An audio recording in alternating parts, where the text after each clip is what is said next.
I was elbow-deep in freezing sludge, wrapping my prize Pinot Noir vines in thermal blankets, when a $400 Magnum cork ricocheted off my skull like a bullet. I looked up through the drizzle and saw my half-sister Vanessa, draped in a backless ivory silk dress, waving from the balcony of my own chateau like she'd been born to it.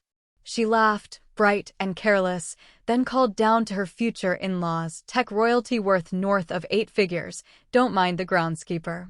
We let her stay on because no one else will hire her." She never saw my face. She never imagined the groundskeeper, bleeding vineyard mud, was the woman whose name is on every bottle, every deed, every bank account that keeps this valley breathing. Vanessa thought I was sipping espresso under the Eiffel Tower right now. She was wrong. And in exactly 90 minutes, her fairy tale engagement dinner was going to become a felony. My name is Elise Moreau, 36, sole owner of Domaine Moreau, a 20-acre jewel in the Willamette Valley that critics mention in the same breath as Romani Conti.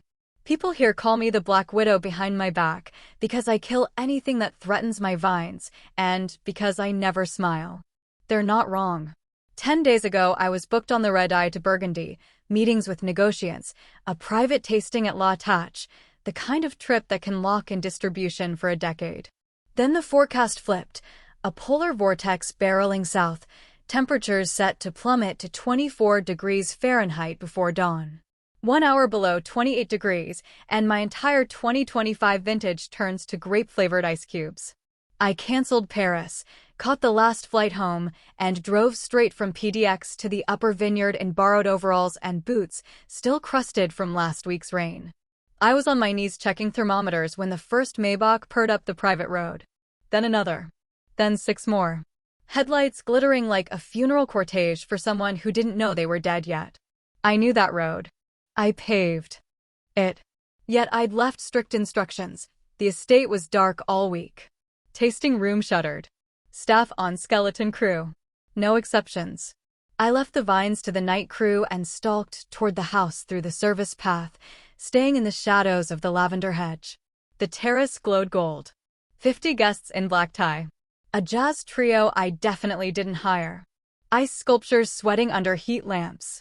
And at the heart of it all, Vanessa, hair in loose waves, diamonds flashing at her throat, beaming up at Julian Langford, her fiancé, and his parents, who looked like they'd stepped off a Forbes cover. A waiter popped another bottle. The cork rocketed straight at me. Smack. Right between the shoulder blades. Vanessa didn't even flinch. She just waved a lazy hand. Ignore her. The help gets territorial. We keep her around for continuity. Julian's mother lifted a brow. She looks authentic. Oh, she's very authentic, Vanessa purred. Practically raised by wolves. Or grapes. Same difference.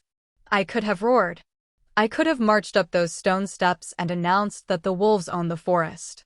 Instead, I swallowed the scream, tasted iron, and slipped around the back like the servant she wanted me to be.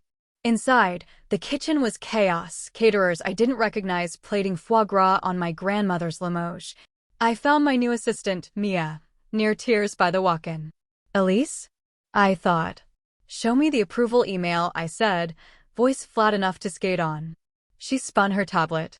From elise.moreau@domainemoreauvineyard.com. Note the missing S on vineyard. Subject, private family event. Body, please extend full access and billing privileges to my sister Vanessa for the weekend. Do not disturb me in Burgundy. Clever. 1 letter off. New assistant. Perfect storm. I scrolled the invoice while rage thrummed in my ears. Beluga caviar, $14,000. Japanese A5 Wagyu, $9,200. 1996 Dom Perignon by the case. And the line that turned my vision red, unlock reserve cellar. Guest selection authorized. My reserve cellar. 30 priceless bottles. Some older than Vanessa herself. Total so far, $127,000 and climbing.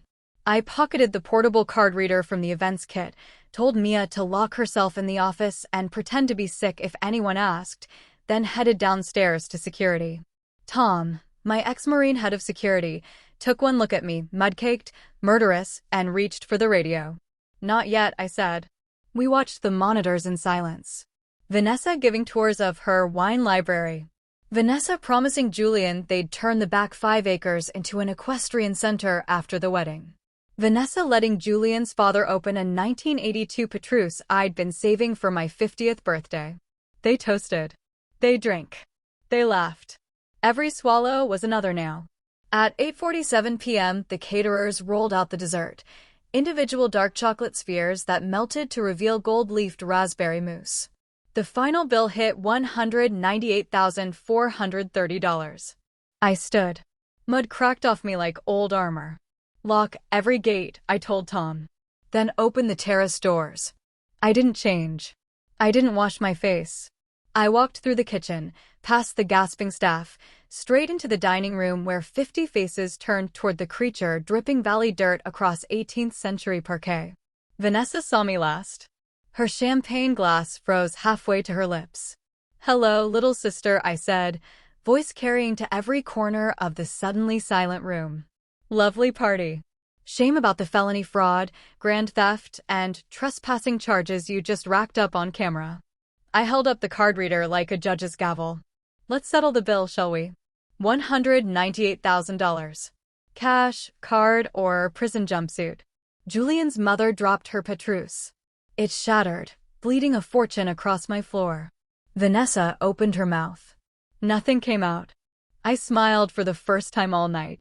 "Welcome to Domaine Moreau," I said. "I own it. Every vine. Every brick. Every drop you just drank."